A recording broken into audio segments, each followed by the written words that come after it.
Hey, we're back, and we're making some slow but meaningful progress on restoring this old Range Rover. If you've been following the project, you'll recall we had to order all new body mounts before we could reinstall the rear cross member that supports the floor. And those arrived just in time to make this update. As aftermarket replacements, they're functionally correct but look slightly different. The main exception is the appearance of the bottom mounting plates, which are not only smaller in diameter but also finished in a zinc chromate plating instead of black paint like the originals. I can't do anything about the size, but I went ahead and painted them to match the originals with a couple quick coats of extreme chassis black and the correct satin finish. At the very least, they'll all match the other chassis parts when the truck is all put back together. And look, I know it seems a bit nutty to obsess over such a small detail, but that's the difference between restoring a vehicle and simply rebuilding it. Now, before I could mount the cross member up, I still had to do some metal prep where I'd cut the old cross member out.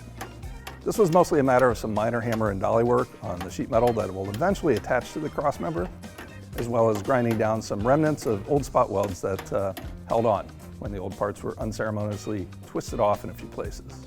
While I was underneath there, I realized there was still a lot of minor surface rust to clean up before I can weld the new piece into place. This includes replacing some of the damaged sheet metal for the floor side panels, and these form the lower flange that supports the main floor panel.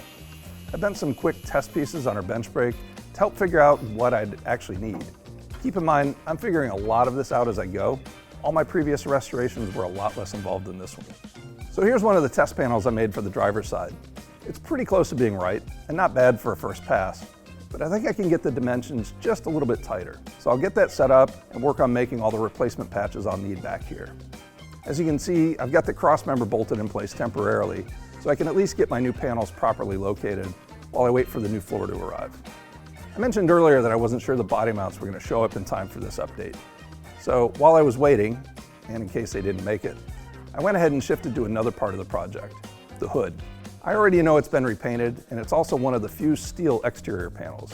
I've seen some really rotten examples over the years, usually rusting through at the front edge from the inside out. So I wanted to find out if I was going to get hoodwinked on this panel like I did in the back. There are lots of ways to strip paint, including chemicals, stripping discs, and traditional sandpaper, of course. But the one I've been dying to try for myself is Eastwood's surface conditioning tool, or Contour SCT.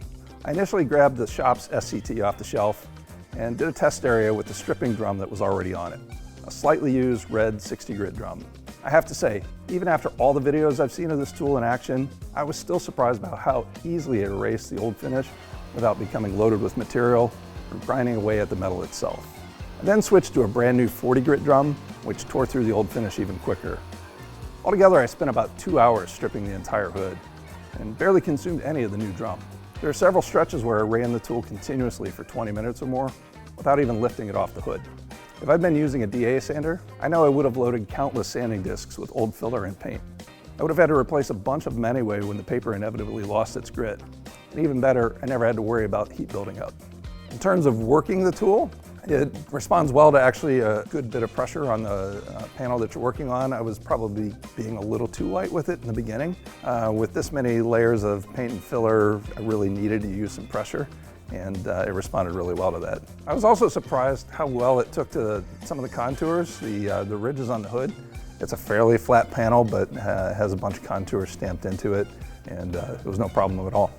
The process itself was like a forensic investigation of sorts, peeling back each layer of product that was ever applied.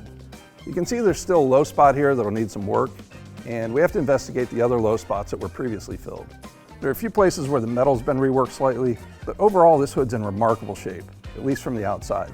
And it looks to be the original hood, based on the production date that revealed itself during the stripping. And that's a bonus for originality. So that's where we are for now. Check back for the next episode when we fabricate some final versions of the patch panels, and maybe, just maybe, get that cross member welded back to the body.